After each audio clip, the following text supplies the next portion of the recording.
Okay, so this time we're going to have a look at involutions and imaginary or complex points in geometry.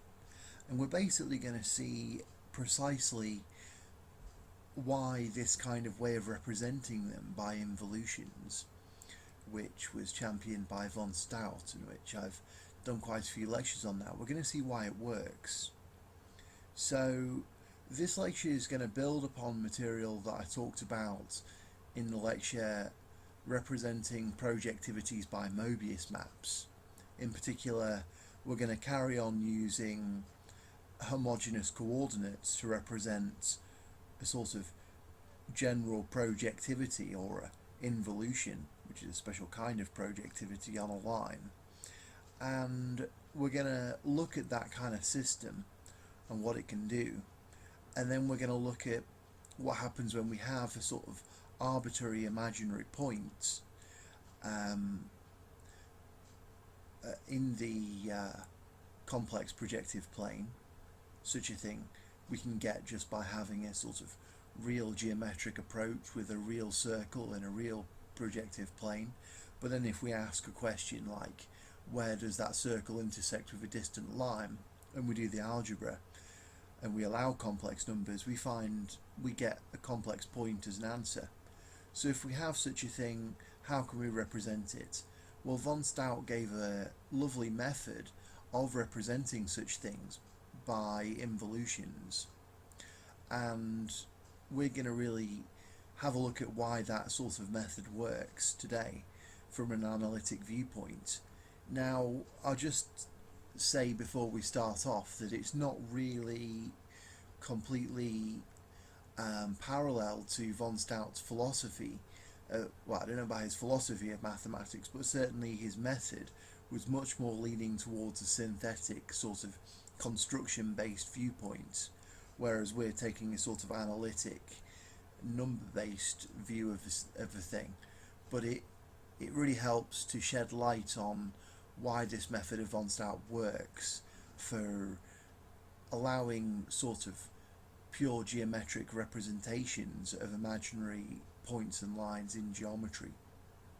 So, like I say, you can refer to the previous lectures if you want to understand what's going on with this notation or these homogeneous coordinate systems, which I'm going to use throughout. So let me just start off then. We're going to assume that we have a pair of points, y and z. So for example, y would have homogeneous coordinates y1, y2, y3. And we're going to assume that there's a general projectivity from this line through y and z to itself.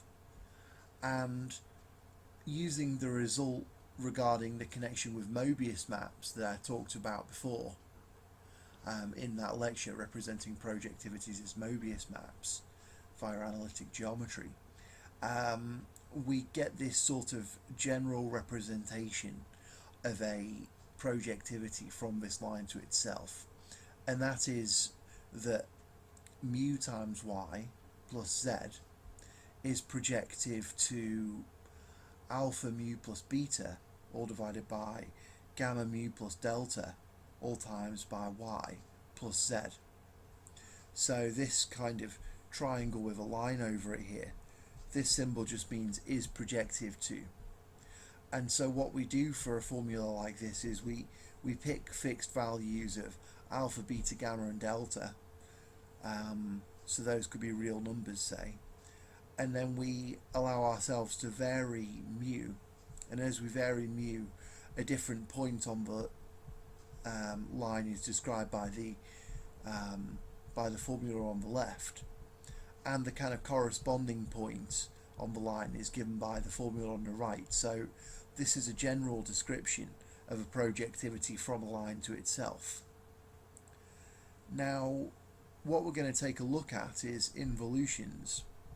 Now, an involution is defined as a special type of projectivity from a, well, in this case, a line to itself, and it's a projectivity of period 2. So what that means is when we apply this projectivity twice to a given point, then we get back to that point. So we can just use our formula here for a general projectivity, and then we'll assume that this projectivity is an involution. So we start off with this expression mu y plus z, and then if we apply our involution once, this becomes alpha mu plus beta divided by gamma mu plus delta y plus z. And then if we apply f again, basically we're just taking this expression and replacing the mu's with these kind of bigger expressions here, so we get this sort of nested formula. And then the idea is this is the sort of, this expression here gives the point on the line that you would get if you apply this mapping twice. And then the condition for this mapping to be an involution is that this is the same as the initial point. So then, just looking at this, we can find that we just have to worry about the multiplier of y and making sure that that's the same on the left side and the right side. So we get this equation in red, which is sort of the condition which is defining when the projectivity is an involution, when it's a period 2 mapping, when applying it twice returns a point to itself. And so then if we just expand all this out, and we sort of recall that we want this expression to hold for every single value of mu, because we want every single point on the line to have this sort of property that when the mapping's applied to it twice, that point is returned to itself. So if we bear all that in mind, we find that what we require in order for this mapping to be an involution is that this constant delta should be equal to this constant minus alpha. So then that's the basic condition for the involution. I'm not going to go step by step through the math here. You can work this out for yourself. Pause the video and have a look. But if we then put this expression that delta should equal minus alpha back into our original form for a projectivity, and by the way, yeah, I'm not sure if I said I proved this form for a projectivity is the sort of general form for a projectivity in the last lecture. I think I maybe did say that, but anyway, so if we substitute in then that delta equals minus alpha, then we get this expression in blue, which is a sort of general formula for an involution. So in general, if we have an involution through the line of the line through y and z, of the points on the line through y and z, it's going to have this form that it's going to send the point mu y plus z to the point alpha mu plus beta divided by gamma mu minus alpha y plus z. So there we have it. We have a sort of general formula for an involution. So this is a good place to pause and think about what, I don't mean pause the video, I mean pause for thought about what kind of involutions there are. You see, the involutions can be divided into at least 2 different families: those which have real fixed points and those that don't. So if you just ask yourself then, given that this point on the left here gets mapped to this point on the right, what are the fixed points of this? Well, you can work that out just by solving this equation in green here regarding the mu's. And this is just a quadratic equation, and if you solve it, you find this expression for mu here. And so here mu is either going to be a real thing or a complex thing. It's either going to be a real number or a complex number. If it's a real number, then this is an involution with real fixed points. If it's not, then this is obviously an involution with complex points. Now, from the viewpoint of real geometry, these things are quite different and they have quite different characteristics. So you can take a look at this and sort of try and get a feeling for what these different kinds of involutions are like.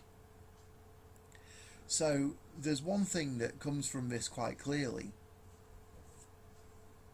I mean, basically, when we're solving this green equation, we can do it just applying the quadratic formula, and then we have this square root sign appearing. So what can happen here is that we can start off with everything being real, alpha, beta, gamma and delta all being real constants, y and z being real points, and we can still get that this involution has imaginary fixed points, so, or complex fixed points I should probably say.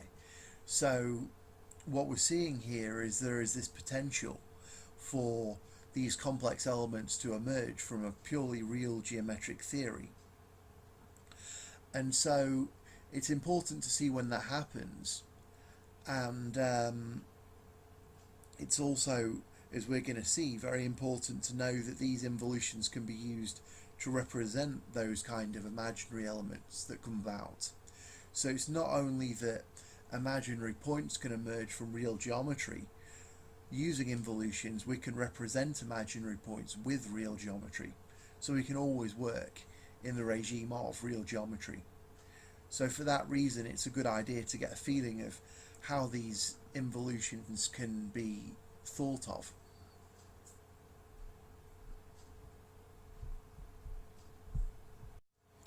Okay, so let's try and gather a bit of geometric intuition about these involutions. So suppose we have an involution of the points on this purple line to itself, and let's suppose that that involution swaps around this pair of red points and it swaps around this pair of blue points. So how do we work out where this green point is sent to? Well, there's a geometric way to construct the sort of image of this green point involving making quadrangles. So what we can do, if we construct a triangle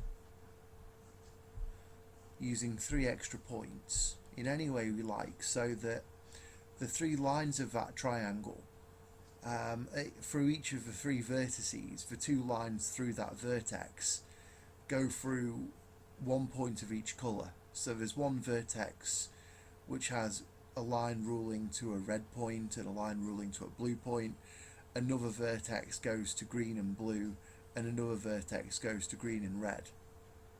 If we do that, well, we can colour in these new lines we've drawn according to the coloured vertices that they meet the purple line at, and then we can just sort of complete the picture.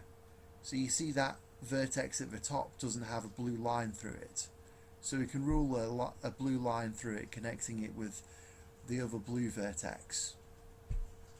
Similarly, that vertex there doesn't have a red line through it. And those new 2 lines we've drawn make another point.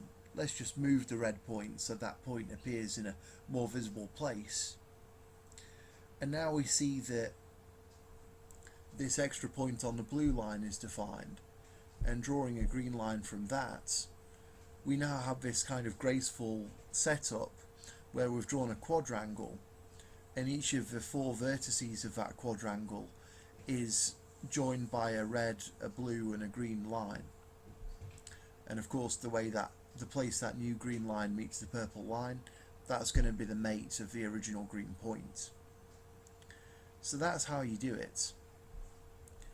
Now we can just sort of roughly use GeoGebra here, the dynamic plotting package, to work out the fixed points of this involution. See, there's going to be 2 real fixed points in this case, one between the 2 red points and one between the 2 blue points. And in general, when the sort of pairs of points the pair of red and the pair of blue points don't separate each other, as is the case here, we're going to have real points. What I mean by separate each other is a sort of setup like this, so that as you move along the line, you encounter the points red, blue, red, blue. In that case, these two pairs of points, the pair of red and the pair of blue, are said to separate each other. And an involution that switches points around in that kind of way isn't going to have any real fixed points. We can see that just by looking at where the image of this blue point is, where the image of this green point is, and you can see that the image is always going to move in the same direction as the original point, and they're never going to correspond, at least when we're dealing with real points.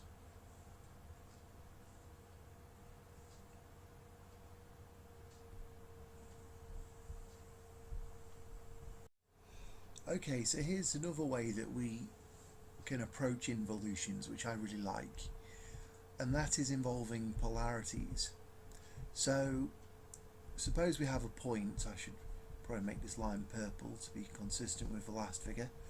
So suppose we have a point on this purple line, and we want to find out its image under an involution. Well, we can make an involution with respect to this conic here, this circle, by finding the polar of this point. We can do that if the point lies outside the circle by drawing tangents to the circle and then connecting those tangents by a blue line. Then this blue line is going to be the polar of the point, and the place where that blue line meets the purple line, that's going to be the image of this point under the involution. So you see here that we have an involution, and this one has real fixed points. Although I haven't said how, the polar of a point interior to a circle is also well defined, as you can see here by this blue line. And so points outside the circle are going to get mapped by this involution to points inside and vice versa. And we have an involution which has fixed points where this circle meets this line. Now the same kind of setup happens if we move the line so that it no longer touches the circle at real points. We'll have another involution, but now in this case the involution has no real fixed points. These are the kind of involutions with truly complex fixed points that we're going to use to represent imaginary points.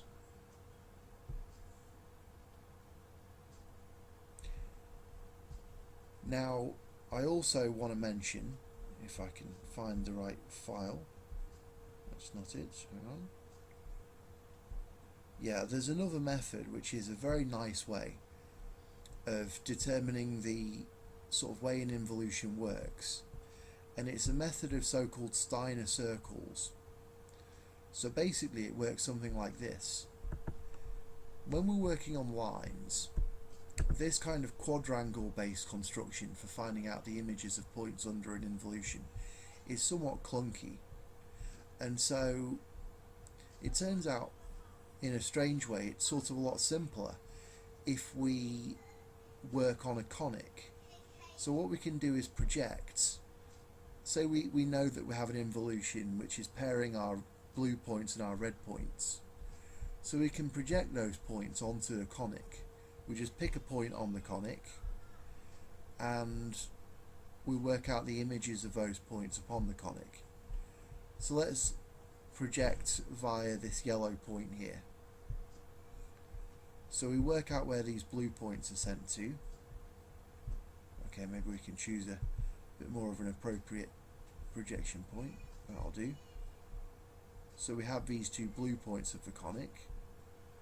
Similarly, we can do so for the red points of the conic. We get up here.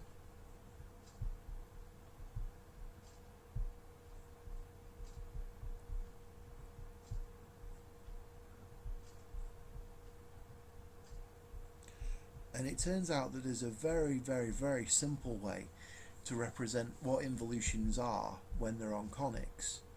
It turns out that there's just going to be a point on the plane, and we can find it by joining the red points and the blue points, and there's just going to be a point on the plane such that this is sometimes called the pole of the involution, although it's pole in a different sense to the one I was just using the term in. Maybe I use a different colour. How about crimson? Oops. Okay, so we're working on a purple line. I ought to just note that. So anyway, using this crimson point, if we want to work out where the mate of another point on this conic is, we just rule a line through this crimson line, through this crimson point. That ruled line is going to meet the conic at 2 points. One's going to be the thing itself, and the other is going to be its image under the involution. So for example, this green point that we're interested in, well, okay, let's move it to a easier to think about position like here. So we'll project the green point onto the conic. There's its image. Now we want to find out the mate of this green point. Okay, let's move it again a bit. We want to find out where its mate is under this involution on the conic. Well, that's easy. We'll just rule a line through the green point and the crimson point, the pole of the involution. That meets the conic at a second point, which is here. So now we just project that back via our yellow point, and we find that the mate of the green point is here. So this is a very nice, I think it's quite a simple way to work out the mate of a sort of arbitrary point under an involution. And you can look at this diagram and think about things like the different kinds of involutions you can have, the relative positions of the blue points and the red points on the line, and think about how that corresponds to where this kind of pole is going to be on this conic that you're going to project onto. So this is called a sort of Steiner method of dealing with involutions, because Steiner developed this method of projecting things onto conics, because that's sometimes easier to work with. Sometimes these conics are called Steiner circles, since circles are often selected for their simplicity, although one could just as easily have chosen a parabola or whatever to do this kind of work on.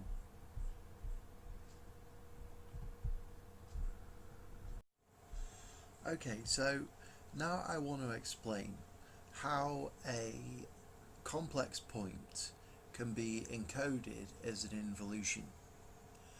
I've already gone over this theory before in perhaps less, perhaps equal detail in my lecture Polarities at the Foundations of Geometry. This sort of exposition is basically very similar to the one given in Felix Klein's book, Elementary Mathematics from an Advanced Standpoint, Geometry.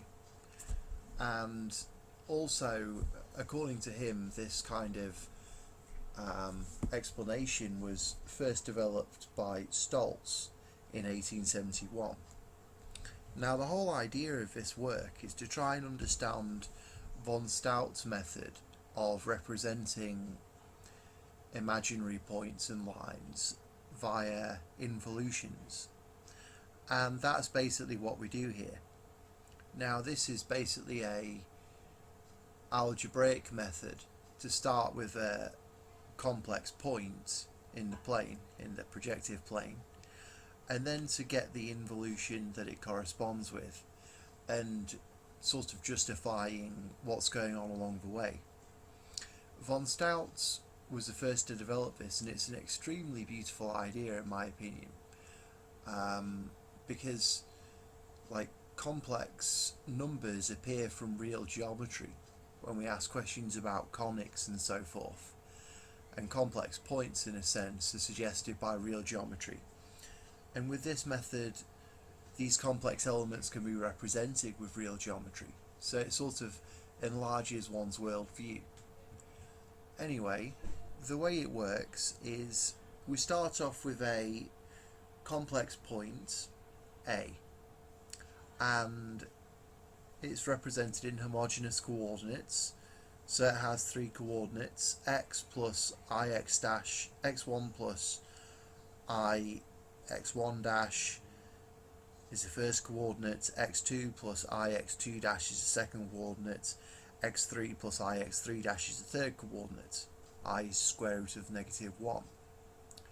So these xi's and xj's and xj dash terms, these are real numbers.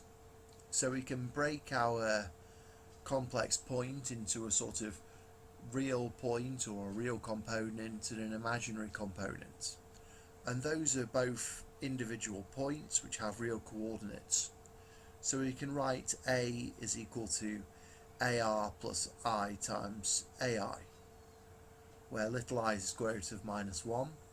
AR is the point with coordinates x1, x2, x3, and AI is the point with coordinates x1 dash, x2 dash, x3 dash.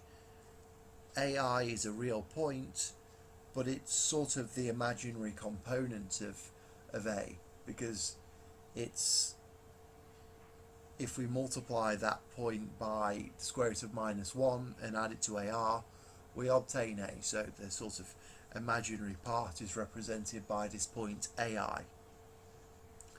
Now, what are we going to do? Well, let me just give you a kind of overview.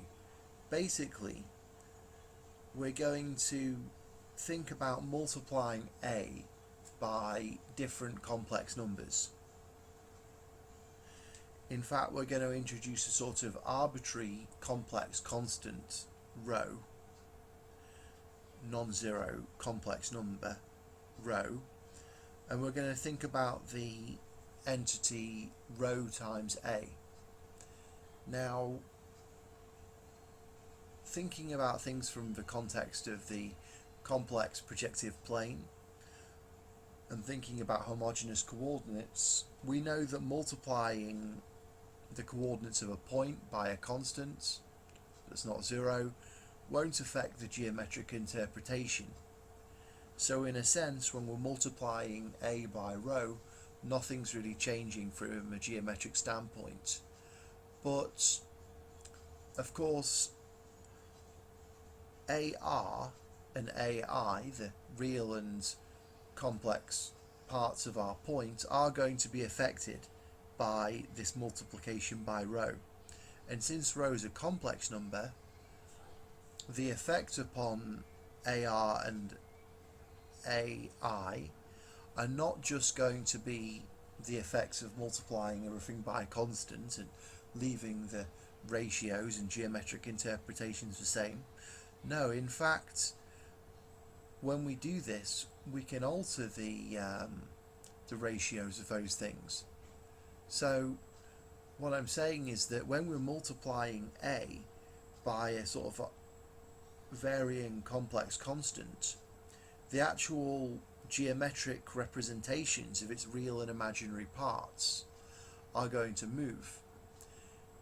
And it turns out that if we think of a mapping which maps, let's say, the real part to the imaginary part, well, those real part and imaginary part are going to move as we vary this multiplicative constant rho. And the way that these two sort of moving points correspond to each other is actually an involution of the line. And that involution of the line is a representation of this imaginary number. So it's a very, very clever idea. And it's much clearer just to go through the algebra. It's kind of hard to explain. It's hard to see unless you go through the algebra. So basically then, we're going to assume that we're going to multiply A by a complex constant, rho. It has a real part, rho r, and an imaginary part, rho I. So rho is equal to rho r plus the square root of minus 1 times rho I. So then all we do is look at this entity rho times A, and we see that it has a real part which is going to be rho r times AR, take away rho I times AI, and it has an imaginary part which is going to be rho r times AI plus rho I times AR. So we can call the real part of rho A BR, and we can call the imaginary part of A BI.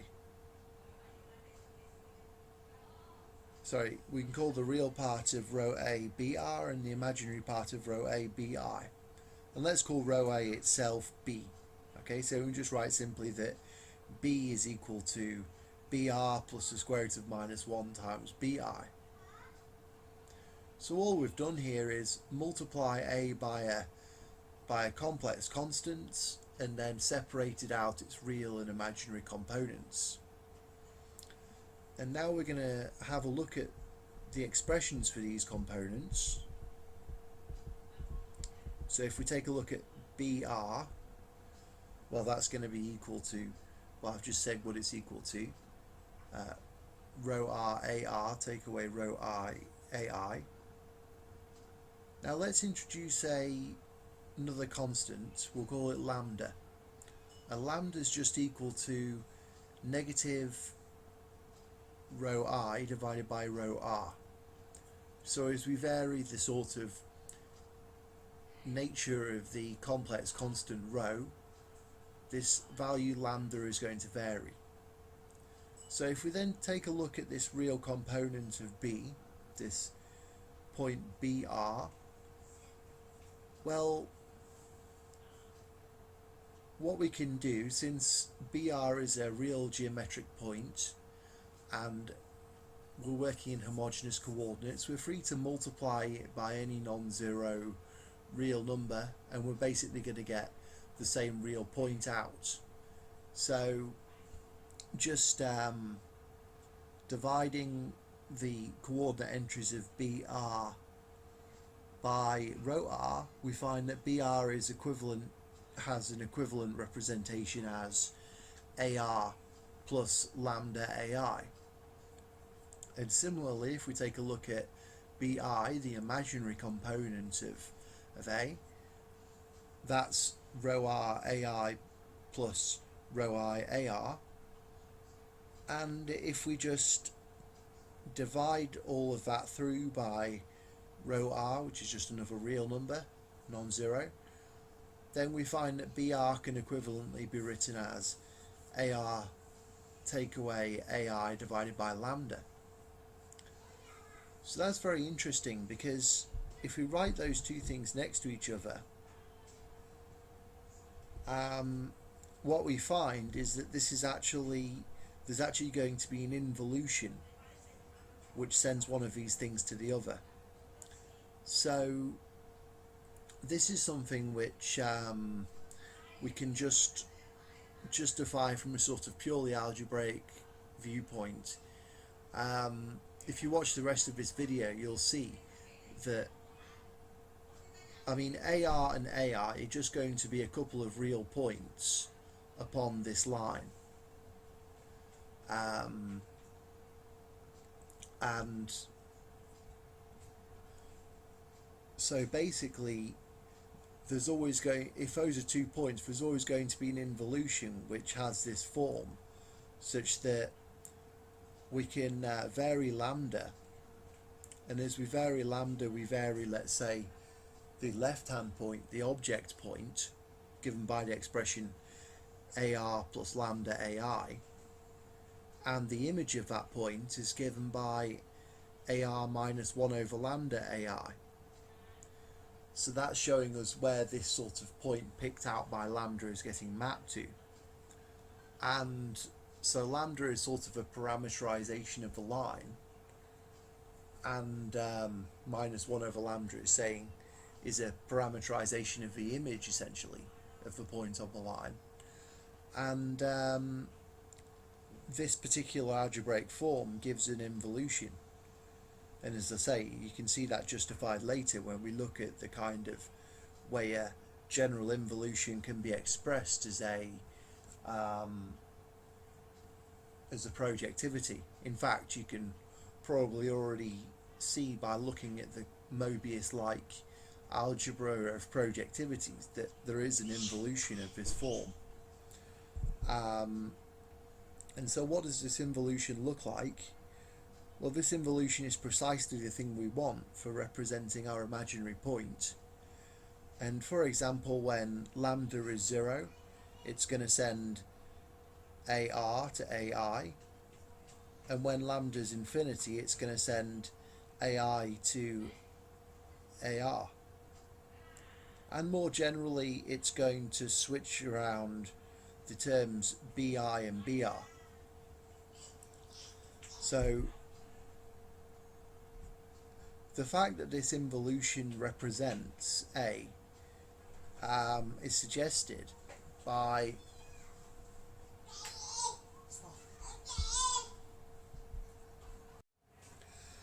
so the fact that this involution represents the complex point A is suggested by taking a look at this algebra and working out the fixed points of this involution, the points that get mapped to themselves.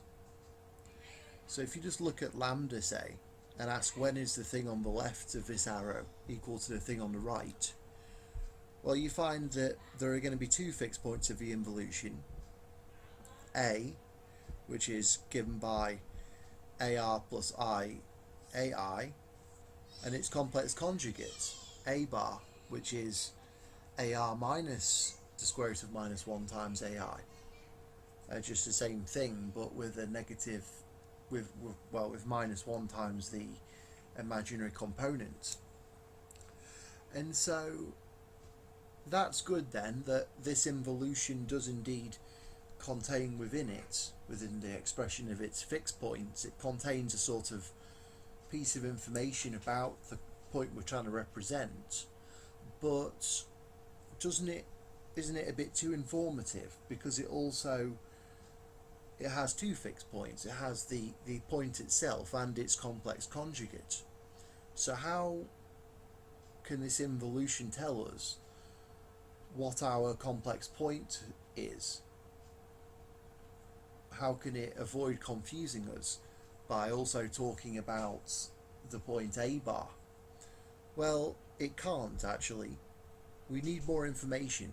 So what we need to include, if we want to describe this point A, in addition to this involution, which is something which we can express purely geometrically, of course. For example, we can just express it by 4 points, 2 overlapping pairs. But in addition to the involution, we also should associate this line, the line that goes through AR and AI, with a direction. And which direction do we choose?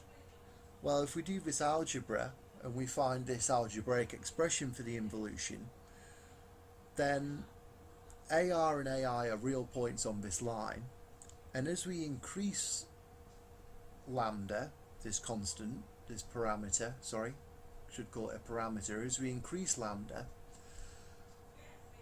the point on the left hand side, AR plus lambda AI, is going to move along this line in a definite direction. And so that's the direction that we need to take note of. So of course this is just a particular expression for this involution. Like geometrically, the involution is just a way of swapping around points on the line projectively. It's not going to have a specific sort of direction encoded in it as a geometric form. Now, as an algebraic thing here, it does have a definite direction because lambda is increasing. So we should take note of that definite direction.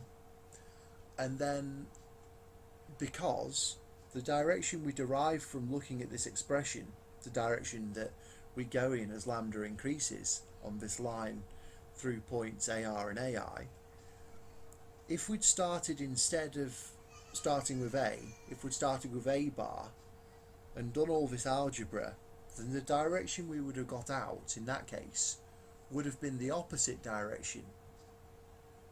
So what I'm basically saying is, once you've done all this, you get this involution, and if you take note of the direction that we go in as lambda increases, that direction plus the involution is enough information to recover the exact complex point which we're trying to represent in the first place. And when I say the involution, of course, if you just give this algebraic expression for the involution, that's all well and good, you've got enough information.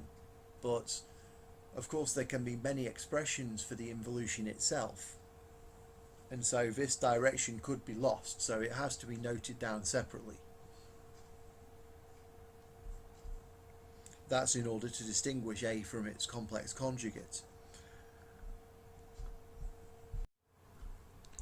Okay then, so we've just seen how to represent a general complex point as a involution which doesn't have any real fixed points, an involution with complex fixed points, you might say. So then, in order for us to be able to really rely on this theory and to be able to use these involutions with complex fixed points to represent imaginary points, we need to then do the converse. We need to say, well, okay, what happens if we have a representation of complex points, which is a involution. It's an involution with complex fixed points, and given that involution, how do we then determine which complex fixed points are being represented? Okay, so how do we go back again? We've just talked about how to encode a complex point as an involution, but how do we decode an involution to get the complex point back again? Well, firstly, let me just say we don't just need an involution with complex fixed points. We also need to have, an involution with non-real fixed points, it's more precise to say. We also need, in addition to that, we need to have a direction. So not only to have the involution defined upon the line, which is going to give us, as we shall see, two conjugate complex fixed points being represented, but in addition to that we need to have that there is a specific direction associated with the line, because that additional piece of information will allow us to distinguish between the two different points, the complex fixed point and its conjugate, and to say which of these kind of twin objects we're actually wanting to point at. So we have an involution and we have a direction defined on a line. Okay, so as I said before, a general involution can be written by this formula in blue. Mu y plus z is projective to alpha mu plus beta divided by gamma mu minus delta y plus z. Okay, so let's just solve this thing to find out the fixed points. So we can use the quadratic formula to look at this parameter mu and to solve this equation.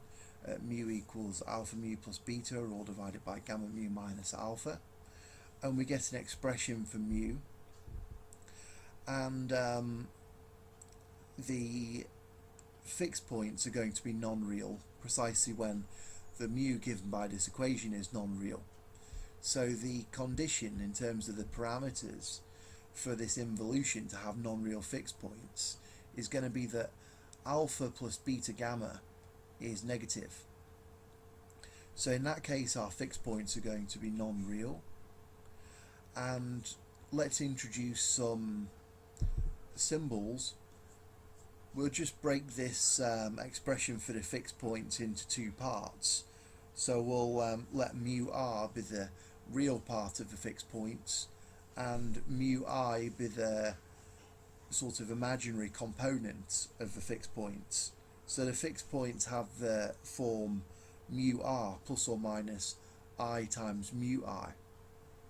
So mu subscript r is going to just be equal to alpha divided by gamma, whereas mu subscript I is going to be equal to minus the square root of alpha squared. Sorry, it's going to be equal to the square root of minus alpha squared minus beta gamma, all divided by gamma. So note here that mu r and mu I are going to be real numbers, okay? And it's only by sort of combining those real numbers with this symbol I representing the square root of minus 1 that we then start talking about fixed points, that we then start talking about complex numbers. Okay, so to summarize them, using these new sort of mu r and mu I things which we've introduced, we can write the fixed points of our involution then just by substituting in this expression mu r plus or minus I times mu I into our expression on the left hand side of this blue equation, since it's giving a fixed point, or giving two fixed points actually. And so we can write the fixed points as is written in black here. There's going to be two of them, two fixed points of this involution. One's going to be mu r plus I, mu I, all times y plus z, and the other is going to be mu r minus I, mu I, all times y plus z. So they're going to be the fixed points. Let's just do another substitution here for ease of algebra. So we can, this equation here in black above this squiggly line, this is sort of like a vector equation, okay, because y and z are points and those have three components, okay. So we can sort of decouple this and we can think of the quantity represented as a sort of real vector plus I times another real vector. So we'll call these two things AR, the first real vector AR and the second real vector AI. So then if we just write, I mean this is just another substitution, we're just cleaning up here. So if we write AR equals mu r y plus z and AI equals mu I times y, well then we can just write our fixed points in an even simpler way. The fixed points are just given by AR plus or minus I times AI. Okay, so AR here is really sort of the real component of the fixed points of this involution, and AI is the imaginary component. And when I say component here, I'm not talking about a number, I'm talking about a point. So in a sense we can think of our complex fixed points as a sort of real fixed point plus I times another real fixed point, where I is the square root of minus 1. So what we can do finally after all this is to take a look at our initial form for our involution, and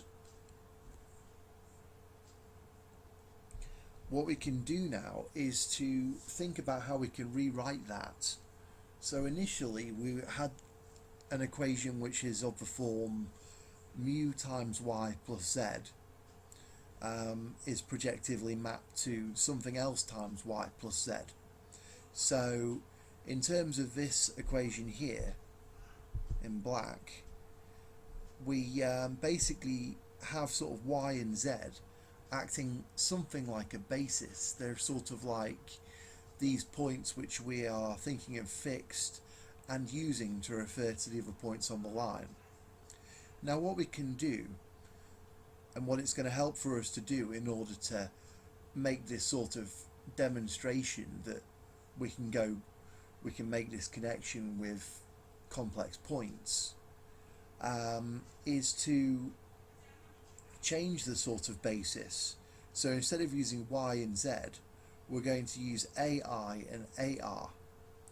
Now, I just want to emphasize here that AR and AI are real points, okay?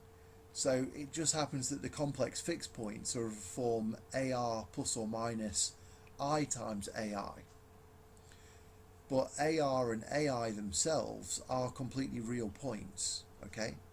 So the real points, they have the same kind of existential standing as Y and Z do. So it's fine just to think about how to re-express this algebra in terms of AI and AR instead of Y and Z.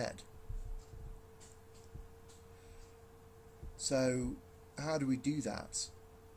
Well, if we just go back to the definitions of AR and AI from up here, we can just rewrite these expressions, sort of solve for Y and Z. So we do that here. We find that Y is equal to AI divided by mu I, and Z is equal to AR take away mu R AI divided by mu I. And if we go even further back, we can recall our definitions of mu R and mu I, up here written in green. And if we just substitute all of that into our expression for our sort of, excuse me, let's go back down. Yeah, so if we look at this expression in black for a general involution given here, if we substitute in these values of, okay, I'm going to stop sliding around now. If we substitute into this equation these values of Y and Z that we get this formula here. So mu Y plus Z, substituting, we find this is equal to open bracket gamma mu take away alpha close bracket divided by square root of minus alpha squared minus beta gamma, all times AI plus AR. So that's what happens on the left hand side of our black equation, our general equation for an involution. The right hand side, which is alpha mu plus beta all divided by gamma mu minus alpha y plus z, that after substitution becomes minus square root of alpha, that should be a minus alpha squared there. So here I've got minus square root of alpha squared minus beta gamma. That's a mistake. It should be minus square root of minus alpha minus beta gamma. Those two things in these square roots here, they should be the same.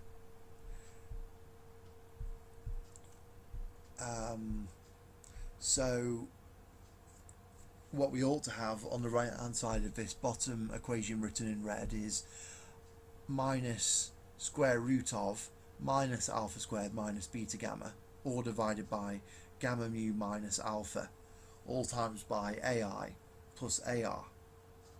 So then we can complete what we wanted to do. All we have to do now is to write lambda is equal to gamma mu minus alpha, all divided by the square root of minus alpha squared minus beta gamma.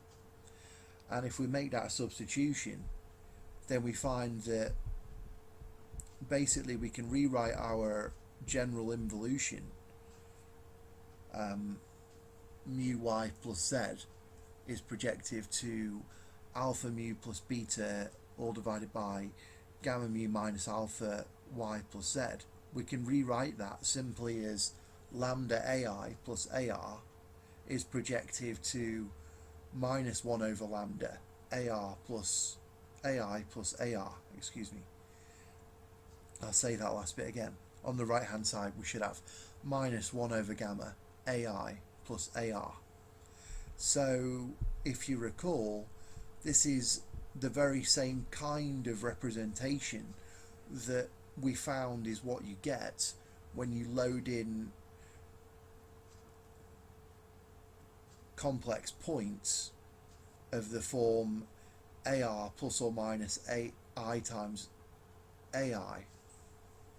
Okay, so what I'm saying here is if you, for example, say, well, I've got this complex point AR plus, it has a real component of AR, it has an imaginary component of AI, so the complex point written in homogeneous coordinates is AI plus I times AI. And then you say, well, what's the sort of von Staudtian involution representation of this? And then if you use that kind of method that Klein discusses, which I just went through, you find, using just the same algebra I just went through, you find the representation is, it's this kind of involution of the form lambda AI plus AR is projective to minus 1 over lambda AI plus AR. So since we know that this fixed point, as is described at the bottom, corresponds to this expression involving the lambdas, and we've just shown that our general involution, provided its fixed points are not real, it can be written as such a thing involving the lambdas. Such a general involution always corresponds to, or always is, a representation of fixed points. So let's just summarize here. Basically, what I'm saying is this: if you have an involution and its fixed points are not real, well then essentially that's going to correspond to some imaginary points. It's going to be a representation of imaginary points. Which imaginary points is it going to represent? It's going to represent precisely those imaginary points which are its fixed points. Okay, so this whole method I've just been going through is a proof method. Like if you just want to quickly work out what are the points represented by a given imaginary involution, just find its fixed points algebraically and there you go. But anyway, this is how you prove that it works. So once you take your involution, you can work out these sort of two points that it could be a representation of. They're going to be its fixed points, and they're going to be complex conjugates of one another. They're going to be of the form AR plus or minus I times AI, where AR and AI are the sort of real and imaginary components of these points. But how do you know which of these 2 points is actually represented? Well, the thing is, you don't have enough information if all you know is the involution. You also have to know the direction that's associated with the line. You see, to represent a complex point, it's not enough just to define an involution on a line. You also have to associate that line with a direction. And once you do that, you can then figure out which of these 2 points is picked out. So in particular, once you do all this math, you end up with this kind of form where we have lambda AI plus AR is projective to minus 1 over lambda AI plus AR. So you're going to have a specific direction. Now if you look at this equation on the left, then you can ask yourself, well, which way are we moving upon this real line through AI and AR as we increase lambda? And that's going to define a specific direction upon our line. Now if that direction is the same as our chosen direction, our kind of given direction that's given to us for the purposes of informing us, well then our given direction plus our involution represents the complex point AR plus I times AI. If on the other hand our given direction is opposite to the direction we get as we increase lambda, well then the point AR minus I AI is the thing that's represented. So this basically allows us to confidently deal with these things and go backwards. So we can now go not only from complex points to involutions, but back from involutions to complex points. Okay, so far we've developed in quite some detail now this connection about representing imaginary points as involutions. And as I've said several times, this connection was originally developed by von Staudt in a purely geometric manner.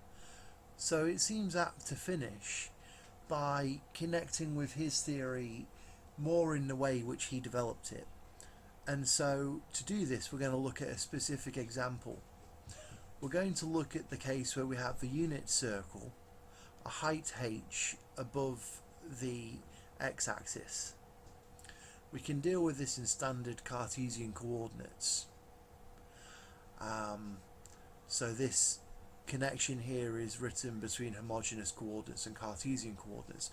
So the point x1, x2, x3 in homogeneous coordinates corresponds to the point which has x coordinate x1 divided by x3 and y coordinate x2 divided by x3 in Cartesian coordinates. So then, if we write this equation for the unit circle, a height h above the origin, that's going to have an equation x squared plus y minus h squared equals 1. And the x-axis will just have equation y equals 0.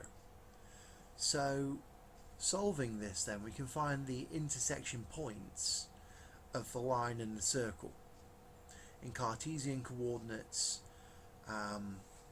those are going to have an x coordinate of plus or minus I times the square root of h squared minus 1. These are going to be imaginary contact points, provided h is bigger than 1. The circle is sufficiently distant from the line. And the y coordinate, of course, will be 0, because these have to be points upon our black line. To convert these Cartesian expressions into expressions in homogeneous coordinates, we just append a 1 at the end of our expression. And so we can write our fixed points. I shouldn't call them fixed points, I don't know why I put that.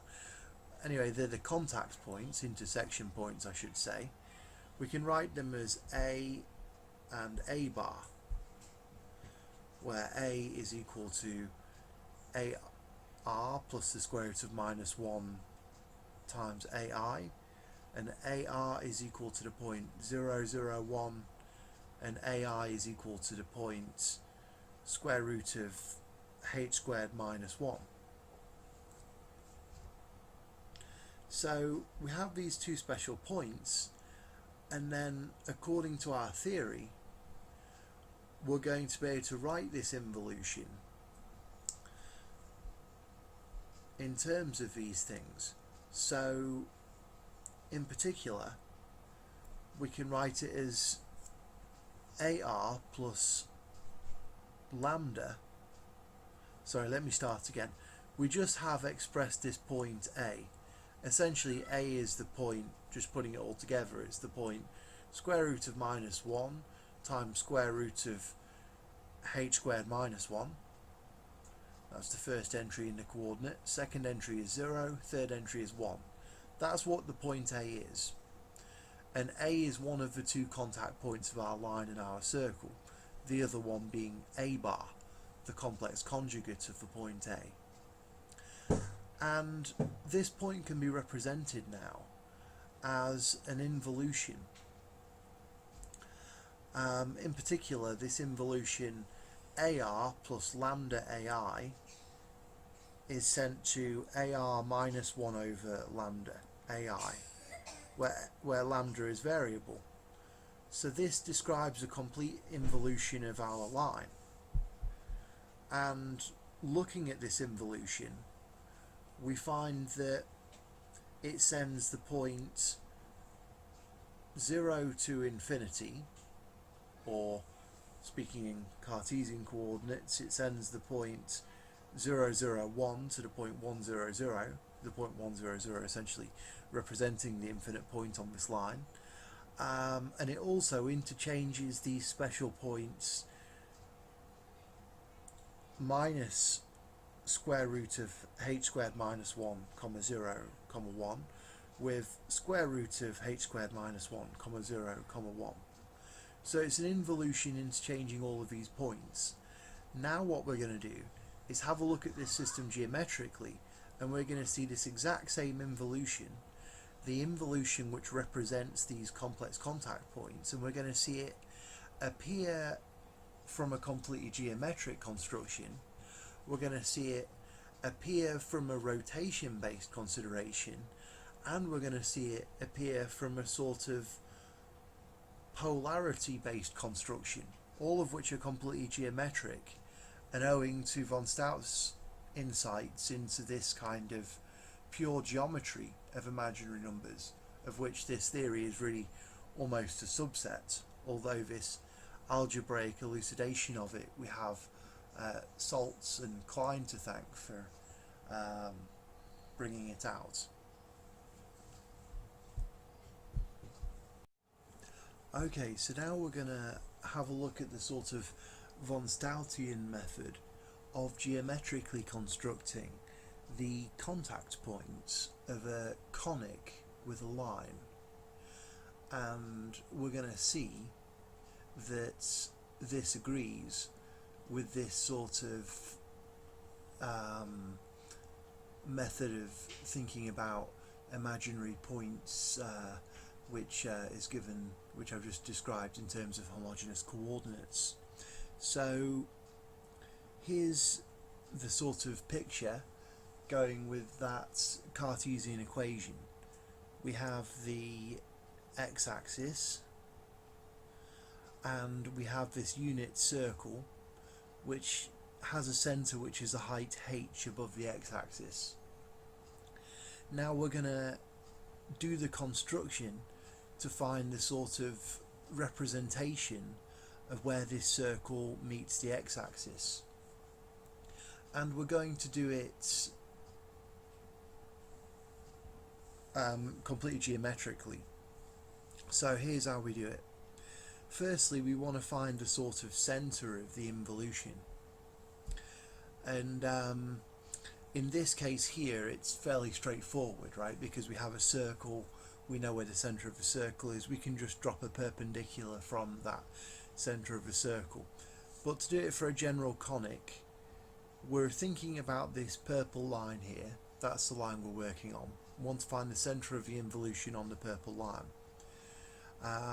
This will correspond to the point AR.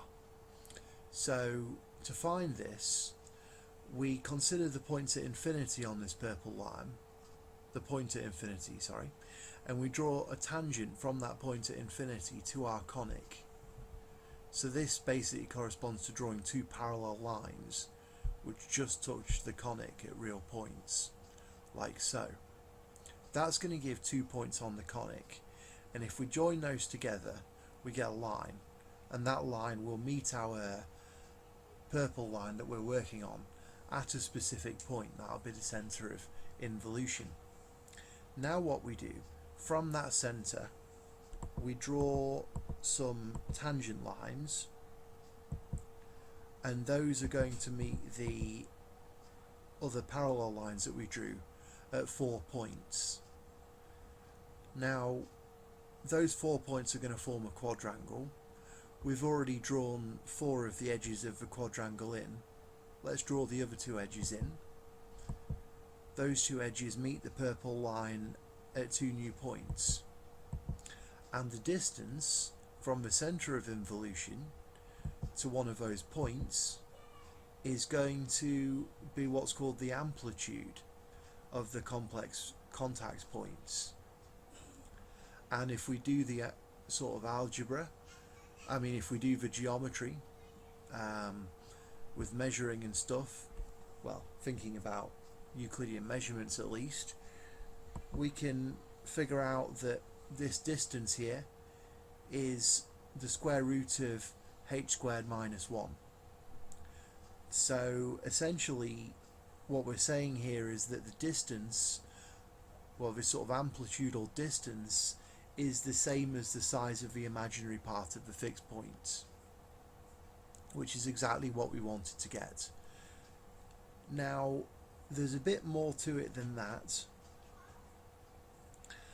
and so it turns out, if we want to get a sort of representation of this involution, and this works in general, once we have these amplitudal points, if we then take a look at how to do this, let me just think.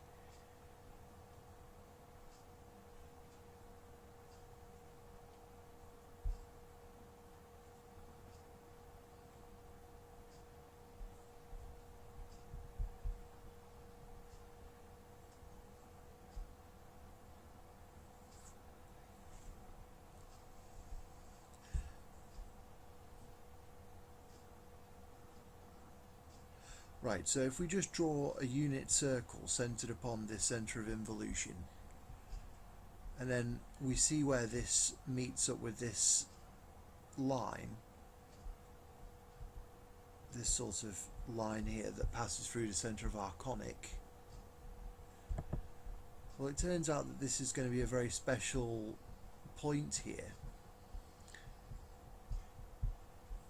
And this is something that there's always going to be a point like this for every involution which has imaginary fixed points, and it has this special feature that if we, that's a mistake, excuse me.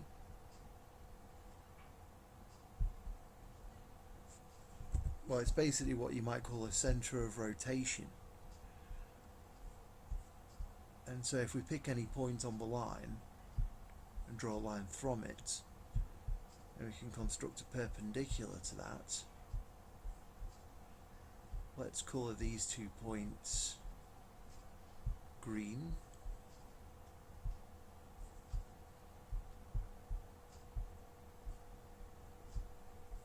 Now these are going to be precisely the pairs of points which are in involution with each other. And so we have that these 2 points representing the amplitudes are going to be in involution with each other, and this center of the involution is going to switch around with the point at infinity on this purple line.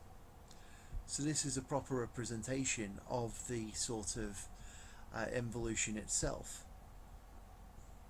Another very interesting thing here is if we take a look at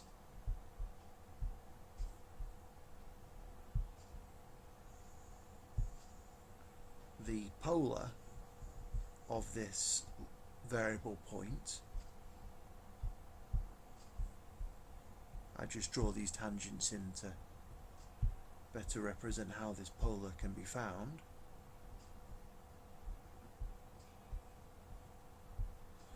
Well, if you look, this the polar of our point on the purple line meets the purple line at precisely its involutory mate.